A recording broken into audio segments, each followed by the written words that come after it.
Business with our guest, Mr. Khalid Abu Hayeb, a business developer. Sir, we've been talking a lot last year about different issues, and some of them are being right now taken into consideration and enacted, and others are on the way. So let's recap, what we talked about, what happened, and what's yeah, definitely.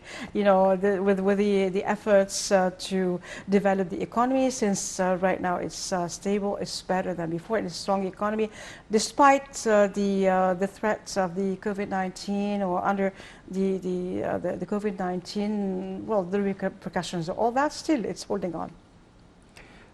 It's a pleasure being on your show. Thank you for having me again. Thank you for being here. And as you said, it's 1 year plus right now, yes, being on your show.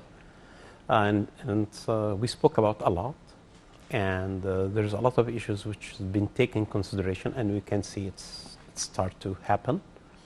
And I'm glad that a lot of it was, for the first time, spoken about on your show.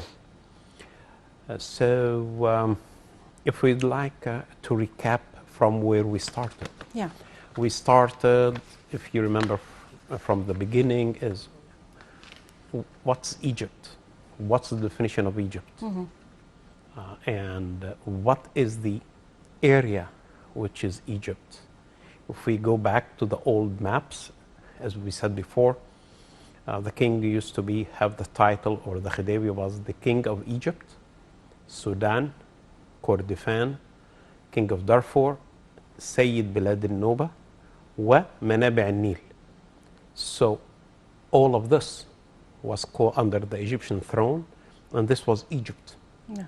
Okay, so they call it منابع النيل because they were not even Nile sources, because they were not even countries at that time.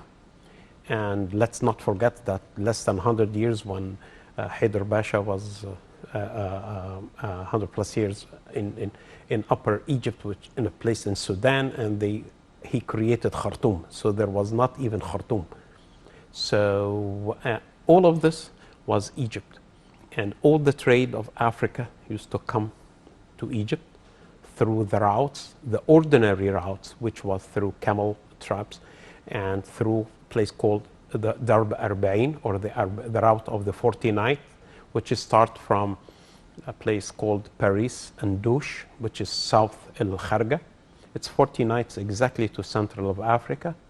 So this is all the trade of Africa is to come through this route. Yeah. And we had the River Nile, and we had the other route through the Western Desert and the Red Sea coast and the Red Sea itself. All of this used to come and to be remanufactured in Cairo. That's why we said we have, during the Fatimi era, and even from the age of the pharaohs, then it was resurrected during the Fatimi time, then Muhammad Ali resurrected again, and we had the Sanad Aya, which is the making for the boxes, Khayyamiyya to make the tents, and the people who makes Al-Attarin, spices. So all of this used to come to Egypt, reproduced, packed, then exported to the rest of the world. Yeah. So, and we had canals before the Suez Canal, which joined the Red Sea to the Nile, to Alexandria. So this is the natural geographic situation of Egypt. So, and also the trade from North Africa was coming in two routes. One on the Mediterranean coast, which comes through Alexandria. That's why in Alexandria you used to have Suq al-Maghraba, the people from Morocco, all North Africa. And there was another one which comes in the desert, in the Sahara, through Gharbub in Libya to Siwa, through the desert, and comes to Cairo. So this is Egypt. This is Egypt, away from being philosophic and say what it is here and there. This is in very simple words, so your audience can understand what is Egypt. For a reason, we cut it because of the external powers, especially the British, cut all of that in Egypt, because they knew if Egypt kept this ties, Egypt is the heart of the Arab nations. Egypt is the heart of Africa. Egypt is the heart of the Islamic world. So this whole power, because of the age of the colonies, need to be cut. So they cut Egypt, and we cut, and the ties between Egypt and Africa were cut. And the situations we all know. Instead of one Egyptian pound was equivalent to 3.5 US dollars. Now it is now $1 is about 15 point something Egyptian pounds. So what we said over the past year, and we highlighted that Egypt does have a golden opportunity right now to utilize the technology, which is, yes, we need roads, but now the true roads is the roads through the cyberspace, through the internet, through the infrastructure, through reaching these markets, all of it with all these new technologies. So, and we said Egypt has to have a very high step and forward steps and leading steps in this direction, because Egypt has an opportunity to gain that status again for the Middle East as a whole and for Africa as a whole. Yeah. That's where we started our discussion almost a year ago. Now, where do we stand and what's happening, and where are, in a simple way to your audience, if you want to invest in Egypt, where you should invest. And if you don't really, you get the reports, it is all reports coming out to people who are economists. Yeah. But for the ordinary audience, the person, how can we just understand where to go and what to do? Yes, I know that your show is broadcasted all over the world, especially in the United States, which is now about 5 p.m. over there, and that's Saturday, so it's a weekend, and he's sitting over there, and a young youth who know that his dad is an Egyptian or his mom is an Egyptian, he's 17, 18 years old, he wants to know what's Egypt. You don't give him reports, you give him a story to understand what it is in Egypt, what it is compared to what he's seeing over there. So for this, we say that it is a golden opportunity to invest in Egypt right now. If we talk for people to invest, they need, number one, political stability. By all means, we do have it and proven here in Egypt. Definitely. The laws is being changing, and it's all coming with the investor side. A lot of bureaucracy is being removed, but where? Where should these people and banks put their money? Okay, so there is things which you can put your money and get a very quick return, like the people who put the money in the bonds, 6 months bonds, and take it back and buy the debt and sell it. But for long-term investments, it's all the routes and the projects which can bring Egypt back where it is. And if I can reuse the slogan, bring Egypt back great again. Just I'm not trying to follow President Trump or anything, say bring back America great again. No, it is we need to bring Egypt great again. Yeah. How? We have a golden opportunities here. If the British redefined our borders and cut Egypt into pieces and took Sudan and Kordofan and Darfur and Noba and all this Nile resources away. Okay, now we have another opportunity with the internet, with the technologies, with us leading this market and this industries. These are the new highways. Yeah. These are the new super highways.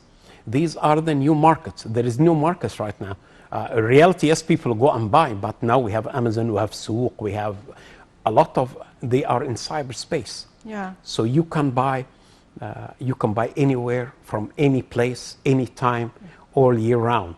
All of this needs infrastructure. Yeah, definitely. So Egypt is spending billions and billions of dollars in infrastructures. We are reinvesting and rebuilding, and let's say the word correctly, recabling Egypt. Taking all the old cables and putting new fiber optics cables all over Egypt to have the super high weight. These highways has to be very super high in speed to co-op with the speed of technology which is needed in this market. And I was surprised to know that already the private sector in Egypt started that maybe 18 years ago, 18 to 20 years ago. And the first one who introduced that was Field Marshal Abu Ghazala, who's I love that guy. So he introduced, God bless his soul, he introduced it to Egypt. And there are great generals who were from the army who came out, and they invested and they traveled abroad and they studied, and they knew that the world is shifting, as like the people who are listening to me in the States. 10 years ago, when we saw all the cabling industries like AT&T and cable, whatever these cable companies, changing all the cables suddenly from the copper to fiber optics. So we're having this wave again. So what we saw 7 or 8 years or 10 years maximum in the United States is really happening here now in Egypt. So when we used to say, oh, it's 200 years between us and the States, no, the gap is shortening. We're talking about 7 or 8 years. So we shortened from 200 to 100 to only 7 or 8 years or 10 years. They can just, like... maximum like that. Exactly. It is, so these people, when they came, I'm so surprised that now Egypt, since 2018, started, we have the first fiber optic factory in Egypt. That's huge. That's huge and never been heard. It's the first factory in Africa, first factory in Middle East, first factory in whatever, but it is in Egypt and it's in the private sector. These are the kind of industries people need to invest in. Yeah, these people who went and take loans, $100, $200 million loans to build these industries because they had the vision. In 2-3 years, the industry, whole of the industry is being changed, and they invest in it. We need to support these industries. We heard in the news 3 months ago that the second factory is on its way to be established, and they said in June or July they're gonna open. So now Egypt is gonna have 2 fiber optics factories. Okay, the market needs 6, 10, 12 factories. But what I'm trying to say is that there'll be others definitely following suit. These are the ones which are substituting the old camel tripe routes and going and coming. Now we're having them. We need this. Egypt need to be recabled. This cable industry need to go through Africa. So where all of Africa is still thinking 3G, 4G, and what switches we need in the telecommunication, and we are here in Egypt. We're already in the satellite era. We are already in the fiber optics era. Last week, I think, last Thursday, 2 days before Ramadan, let's say it that way, we had the cable exhibition. It's called CableX. And I went over there because this industry of the re-infrastructure of Egypt is multi-billions of dollars in it. I went over there and I found that the whole market in Egypt, or almost in the Middle East, is only 12 companies. 2 main companies, and everybody else is subsidiary, trying to help. So this is very virgin and unique, and Egypt need to take a lead into this. If we take a lead into this, we're gonna have the data centers of Africa here. I'm always talking about Africa because our strategic depth of Egypt is not Europe. Forget about the white man. It is Africa. Yeah. This is our strategic strengths all over the. We had the mummy celebration going. What was the pharaohs? When you go to their tombs, to their temples, you always say that the trade was from Africa to Egypt. So now we have the opportunity to capture that moment again. And with the leadership where it is right now, where it is really pushing hard for things to be done and no time to be spared. So we have to help the leadership in that. Definitely. Well, we should talk about this very important point, helping the leadership and all the efforts that are exerted, and we just leap, the quantum leap. Actually, with that, now we need, as you say, to maintain that and look at the future. But we go for a short break. After we should be coming back. Stay tuned to us. Don't go away. Thank you.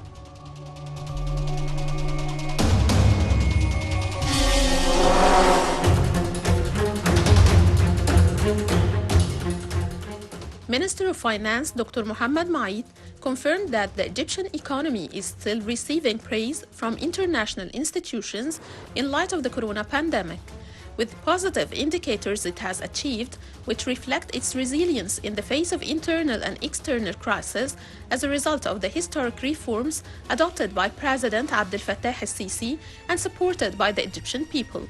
Maid indicated that Egypt is the only country in the Middle East, according to estimates by Standard Chartered Bank, which can restore growth rate before the pandemic to record 5.5% of GDP during the fiscal year 2021 and 2022. He explained that Standard Chartered Bank's recent projections for the Egyptian economy are consistent with its previous estimates before the pandemic, that Egypt will become among the top 10 economies in the world in the year 2030, and according to the rate of GDP, it will jump from 21 to 7 in the world.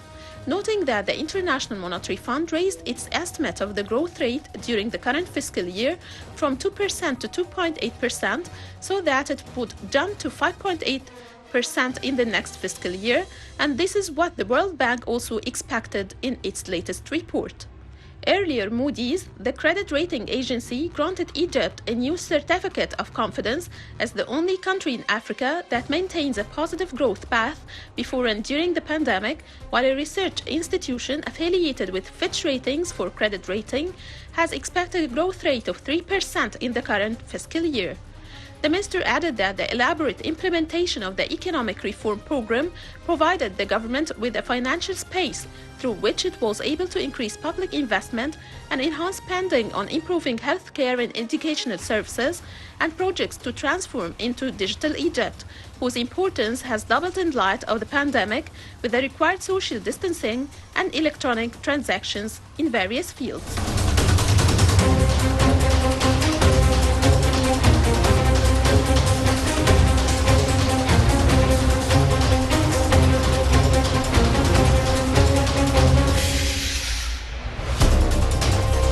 We're back again to Money News Business with our guest, Mr. Khaled Abouhaïb, and we were talking about, again, fiber optics, and if you're doing all that with Egypt and the quantum leap that we realized, and with that more, going faster, another quantum leap, Yes. but then there should be help from, everybody in order to help the leadership in the strenuous efforts that they are exerting in order to just, like I say, put back Egypt to where it belonged. Great again. Exactly.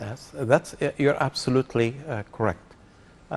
If we just sit back and imagine what's happening here, is that we are redoing the whole infrastructure of Egypt, and it is not only something which Egypt has to do, because everything now is going to 5G, and even now we're talking about 6G. So we didn't even finish 4G, and they're talking about 6G already. So this means that all these old technologies need to be replaced. What this is going to do in the market, actually what it is doing right now. As I told you, I was in that exhibition which Egypt was hosting a few days ago, CableX, and I was surprised that the European companies are coming here is just looking Yeah. to for shareholders here to share with them and to push their technologies and to take a share in the Egyptian market. We're not talking about something which is 100 million, 2 million. We're talking about something in billions, 10, 20 billions, just in Egypt, not to go and lead Africa. And with the new administrative capital of Africa, as I always love to say it, I don't want to say the new administrative capital of Egypt. No, it is the administrative capital of Egypt, of Africa, which is being built state to the art. Yeah. Okay, it's been happening and it's been visualized and see it. For this, for the people, for us to create and capture the moment, there is, as you call it, a residual effect is happening. There's something, there is a wave is going to happen and it's going to start. Right now, yes, to do business in the administrative capital, everything has to be like, for instance, again, I'm going to go back again to this fiber optic thing again. Yeah. Fiber optics. Okay, how much I'm going to give if there's somebody who's listening to us here and say, oh, there is no opportunities. I'm telling you, no, it's full of opportunities. You just need to stop listening to what you listen and to focus and to hear real news.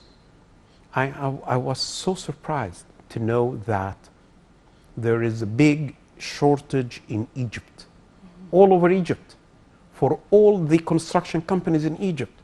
They need people to weld the fiber optics, that when it cut or when the signal is not correct, to make weld. If any electrician is hearing me right now, okay, it's the old copper, you cut it and do it. For fiber optics, not like that. It's a very simple technique to happen. But they need to learn it. Yes, but do you know how much this it is? It is 80 Egyptian pounds. Just to weld it. To weld it. Yeah. And for all this, for the person or for the youth to do it, he needs to do it the right way. You need to get it and put in a small machine and to measure the wires here and to learn the technique, because before they used to get a gift and cut it. Yes, when you cutting the fiber, it has a completely new gift. You don't know about it. So just go. And the Ministry of Telecommunication had opened an institute in the Smart Village. And it is begging anybody who's working in the field of construction or want to learn. Yeah. They are begging people to go and learn and to get a job immediately. People are hired before they enter. So this is, for the people, it's not a difficult thing. He's going to be learning it and he's going to be making money, since just, and good money. And what I'm trying to tell you is that people who say there is no opportunity, I'm telling them, there are opportunities. There is opportunities. Yeah.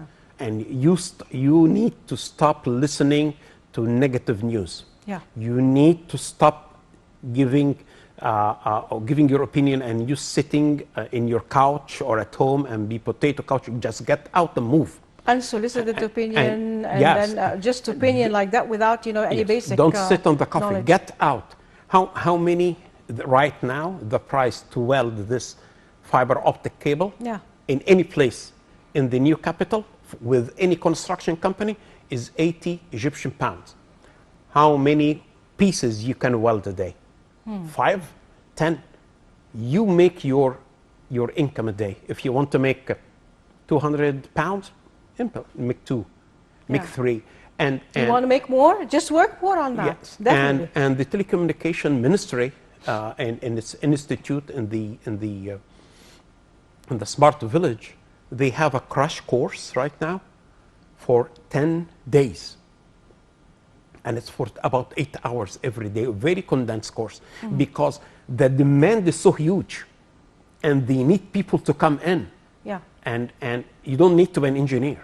You go find over there, you find people who are graduating from telecommunication engineer, taking the course, people who are electrician, people who are farmers, people who know nothing and they want to learn, because there is a huge opportunity, there is a huge gap. And new fields just opening, so that they need just training. It's a new industry. Definitely. So if we are talking on the level of welding, if we go the whole technology, how much we need. So we need to stop also about bragging. Oh, we have a big population. We have no population right now, and the richness that could be used and really yes. well used. And an example in front of us is China. China, how many billions of people over there? Yeah, yeah. They were saying there were no growth in the economy. Now they are leading the whole world because now these people can work right now, not in the old way factories they used to happen. Again, I'm going to go, Alibaba doesn't have any factories. Okay, Google doesn't have anything. So the manpower is becoming to be the real capital.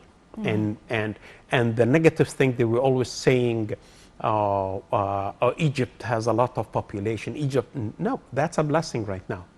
If we if we can train it the right way, yeah. Egypt, not in the Egypt. I'm going to talk about Africa here. Whole Africa needs infrastructure.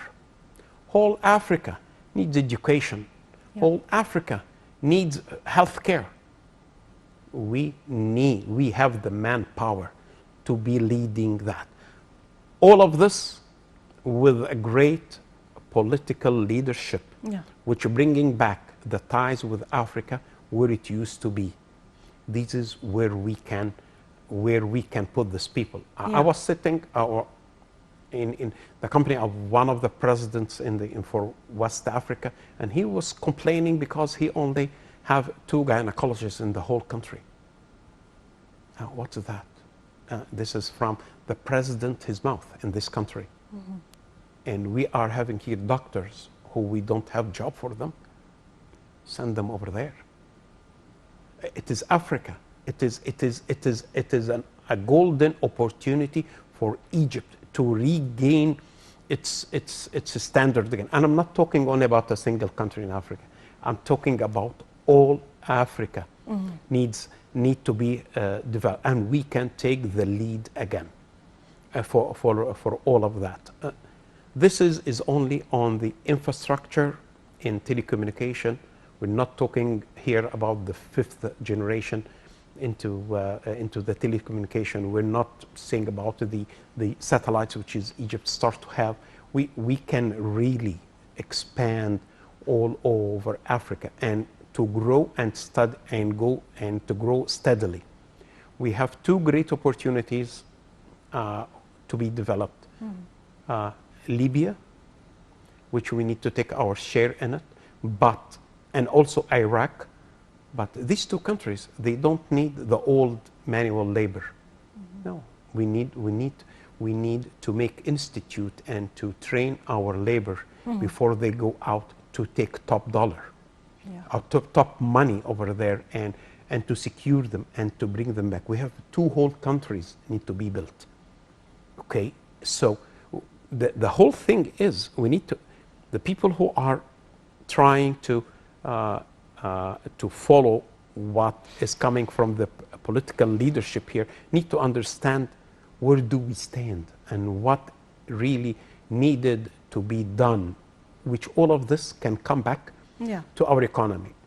In one of the discussions over the dinner in this CableX expo or the exhibition, which we had a couple of days, I had one who is representing a very top senior company leaders, one of the world leaders in cabling. He was telling me over dinner,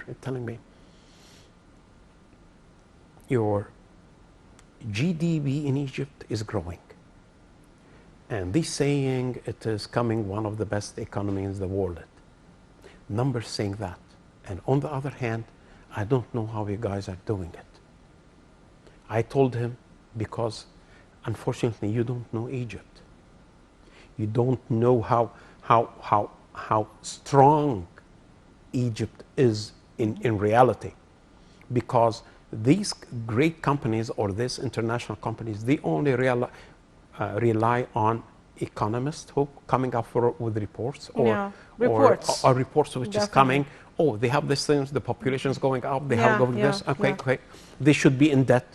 They should be bankruptcies. Oh, but they've been saying that about Egypt for the past 20, 30, 40, 50 years. It's not happening. Definitely. So the guy was telling me, what is the reality here?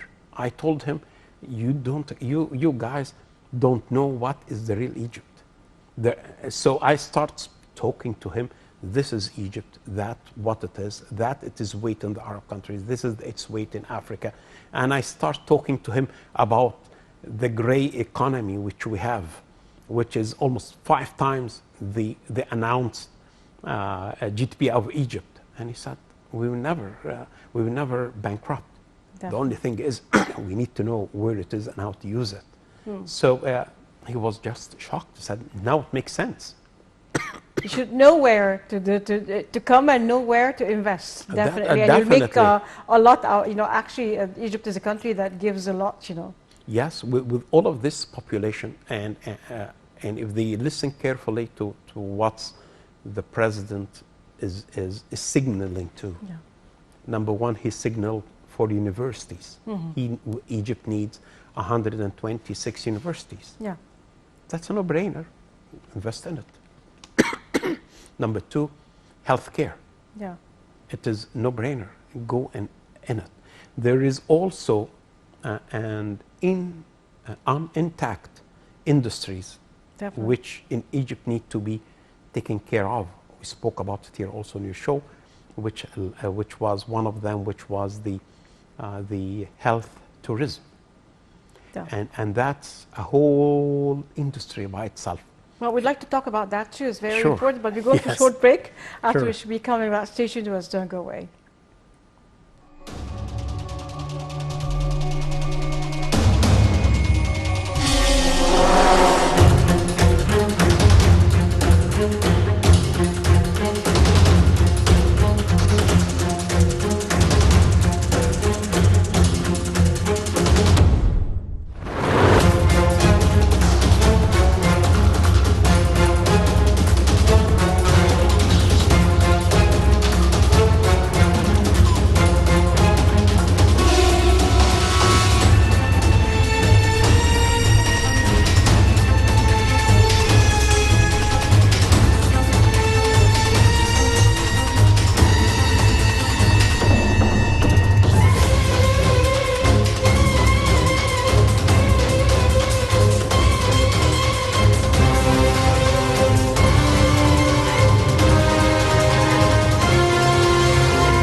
Come back again to our talk and resuming our talk with Mr. Khaled Abou Ayoub.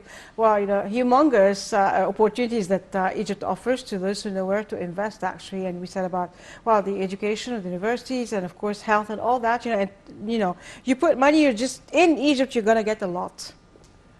Absolutely. Absolutely. It's a no-brainer.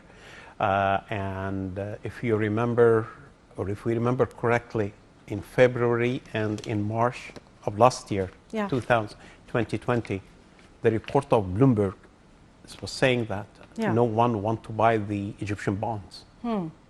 Now, Egypt took the interest rate down, and the international financiers are waiting for any Egyptian bonds. Definitely. Because they're seeing something which the people sitting at homes or want to talk or sitting on the cafes don't see. Why they want to invest in Egypt? Yeah. Why? So you want to tell me that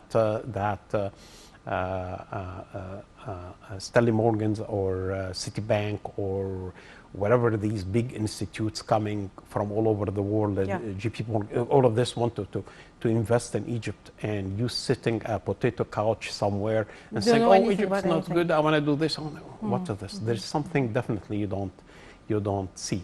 And we just gave a couple of examples, very simple examples. And economically, the decision which has been taken by the Egyptian Central Bank to downgrade the interest rate, okay, which is telling the people, stop putting the money, as they say, under the bed or wherever it is, get it out and let the money circle. The people who were complaining, oh, we used to take 20%.